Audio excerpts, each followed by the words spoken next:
ভাগের দুটি ব্যতিক্রমী অঙ্ক নিয়ে সাজানো আজকের এই ক্লাসে তোমাদের স্বাগত।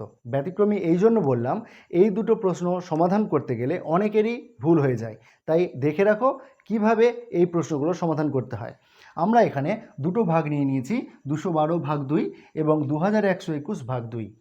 এইটা যখন আমরা সমাধান করতাম তখন ভাজ্য হিসেবে নিতাম 212কে এবং ভাজক হিসেবে নিতাম 2কে। ভাগ করছি 2 একে 2, বিয়োগ করলাম, নামলো 1। আমি দেখছি 2 একে 2 হয়ে যাচ্ছে, একের থেকে বেশি হয়ে যাচ্ছে, তাহলে তো যাচ্ছে না। তখন কি করতাম, আমরা 2 নামাতাম, তাহলে হয়ে গেল কত, 12। 2 6 12। অনেকে কিন্তু এইটা করে দিত, ভুলটা কিন্তু এইখানেই। দেখো এটার সমাধান কি করে করতে হবে। আমরা ভাগ করছি 2 দিয়ে কাকে, 212কে।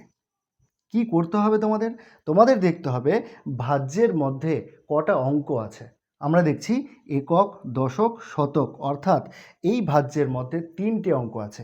একক স্থানীয় অঙ্ক, দশক স্থানীয় অঙ্ক, শতক স্থানীয় অঙ্ক।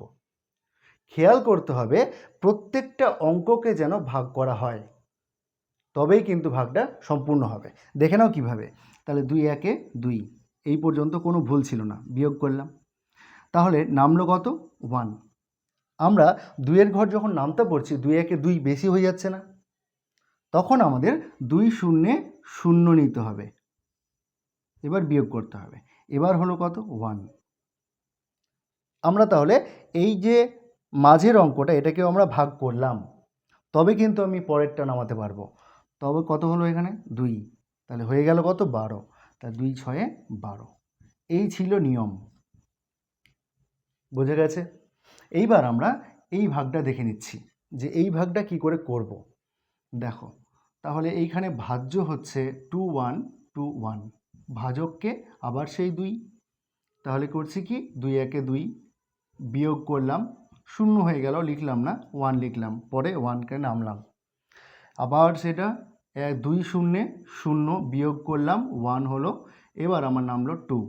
2 6 12, বিয়োগ করলাম, 0 হলো, নামলো 1। তাহলে কি বলবে তোমরা, এই 1টা কি ভাগশেষ? এখানে কিন্তু 1টা এখনও ভাগশেষ হয়নি। কেন বলো তো? কারণ হচ্ছে আমরা এইখানে যে ভাজ্যটা ছিল, এখানে 4টে অঙ্ক নিয়ে আছে। দেখো প্রথমের অঙ্কটাকে তুমি ভাগ করেছো, দ্বিতীয় অঙ্কটাকে ভাগ করেছো, তৃতীয়টাকে ভাগ করেছো, এই চতুর্থটাকে কিন্তু এখনও তুমি ভাগ করোনি। তার জন্য 2 0 0 নিতে হবে, তবে 1। এইবার তুমি বলতে পারবে এখন 1টা হচ্ছে ভাগশেষ এবং এটা হলো ভাগফল। খেয়াল করে দেখো, আমি এখানকার 4টে অঙ্ককেই কিন্তু ভাগ করে দিয়েছি। এইবার আমি দশমিক নিতে পারবো।